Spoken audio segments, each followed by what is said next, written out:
FTX. I'm ready to move on from this conversation, but we're still talking about it here in the crypto space because there's still a lot of ripple effects, I think, happening. There might be some further fallout, some further contagion, but we wanted to kind of take a different approach in this video and talk more about putting things in perspective, I guess, a little bit, right? Like not every crypto company is FTX. And I think it was yesterday during the congressional hearing that a lot of people were there for the FTX situation.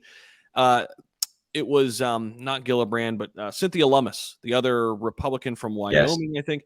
She made some great remarks regarding this point that there's nothing wrong with crypto. Yeah. There's something wrong with FTX and Sam Bankman-Fried and the people running FTX. This is not a crypto problem. This is a problem within one company in the crypto space. And I think that's a really important point she made. Right now, I think that's a point that should be made to everybody not in crypto, because right now, everybody on the outside looking in, Austin, they look at this as a crypto problem.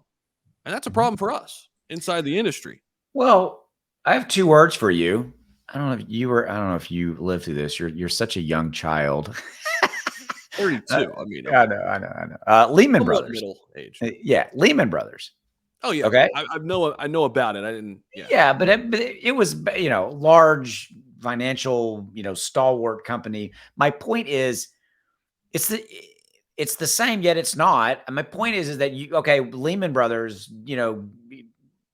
all the stuff that happened, they go out of business, they do this, massive financial fallout. So if that in that scenario, Lehman Brothers does that by default mean that the entire stock market is absolutely a scam? And exactly. I mean, that's the stuff that absolutely drives me nuts when I see congressional hearings like that, like yesterday or something. And the how many times do you want to go back and look at the stock market and the various problems and that happen that are part of the evolutionary cycle of a financial market, like stocks, like crypto? You are going to have bad actors, period, end of story, right? And the one thing though, and I love, because this was your idea for this video, I love the fact that you said not every crypto exchange is like FTX, because I think there inherently is the problem, is that there is now this fear, right, Zach? And I'll make my point and then pass you the microphone. There is a fear rampant out there of A, what is the next exchange going to go out of business? And B, I don't trust exchanges anymore. And exchanges are a crucial part of crypto, centralized exchanges, because that's usually how new people onboard, because it's easier and all those kind of things. So yeah. So what's your thoughts around that? Because that truly is, I think, the problem. I think you're hitting on a lot of great points. I think with centralized exchanges, what it's taught me is I don't want to hold a lot of money on them. Maybe hold some money that you're going to trade with actively, but mass majority of your holdings should be off of them. I mean, just to play it safe. But it doesn't make every centralized exchange bad, because they're not all using an FTT token as collateral, and they weren't built as a fraud and a pyramid scheme from the ground up. Exactly. Let's call it what it is. Exactly. Now, will there be other exchanges that potentially go insolvent? Yes. And that's why I think it's smart to get money off exchanges right now, because we don't know what the next, shoe to drop will be. There will be more fallout, right? Yeah. I mean, but I will say this too, real quick. Yeah. The companies that do come out of this on the other side, it will make them stronger. Like going through all of this necessary, like this is kind of necessary, like the shakeout of the companies that are over leveraged, the shakeout of the companies that were just bad people and running businesses that weren't meant to, stir up innovation. They were meant to take advantage of people. Getting rid of those people makes the good company stronger when we get out of this next, when we get out into the next bull market. Yeah, I think inherently one of the biggest keys for crypto to come back, it's a function of time. People will have to, quote, forget about FTX, SBF. They'll have to put it in their rearview mirror, because by the way, I've been in stocks for 30 years. I've seen it countless times on that side of the equation. People have forgotten about Lehman Brothers. People have forgotten about that, the 2008, 2009, implosion. My point is this: people will forget. The issue with this one is that this fundamentally shook people's faith in a core pillar of crypto that is centralized exchanges. That's the reason for, I think, this prolonged period of volatility that we have, not to mention inflation and all that other stuff. But that's truly, in my opinion, Zach, and I want your opinion.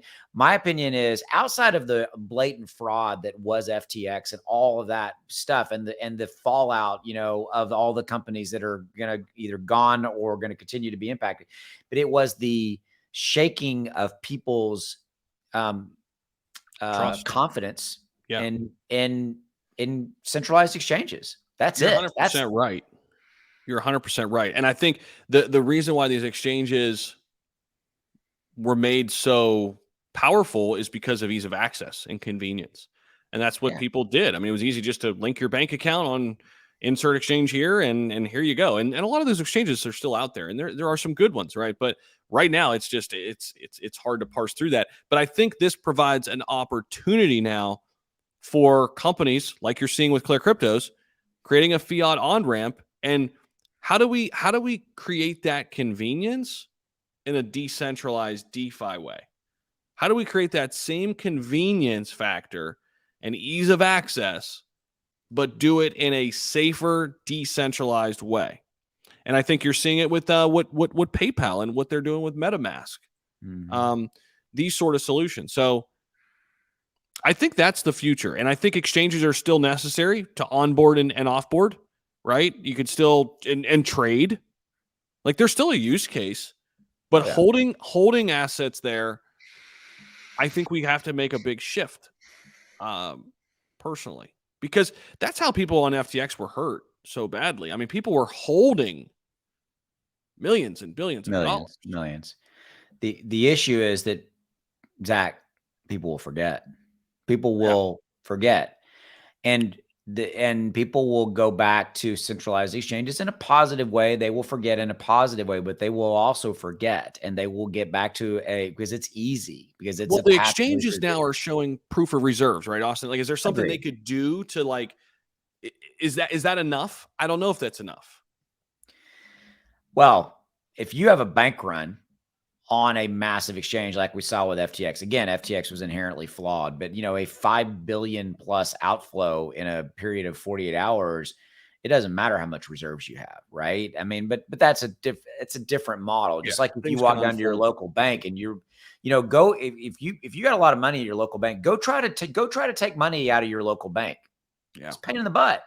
Cash. Anyway, that's a whole other thing. Okay. That'll take you a while. Yeah. Yeah. It's like, you probably won't get it same day. No, what you want? What? Why do you want to do that? Right. What's the one law? Like, if they catch you with $10,000 in cash, they take it from you or something. It's somewhere it's something crazy like that. I don't know. That's crazy. Insane. Yeah, you just like immediately jump to like, oh, you're doing something nefarious. Like, you're up to something. All right, so I'm gonna let you take us home, talk about Clear, and then take us out, man. Yep, we appreciate you guys stopping by. Check out ClearCryptos. They really are doing things differently here in the DeFi space. One thing that drew us in for sure right out of the gates is this is a major company, guys and gals, 175 plus people globally. And they're really looking to make some drastic improvements on some of these issues we're talking about: ease of access in DeFi, getting money in and out easily, creating tools to make you a better trader. So check it out. All the links down below in the description, and appreciate you guys again. Make sure you subscribe to the channel. See ya.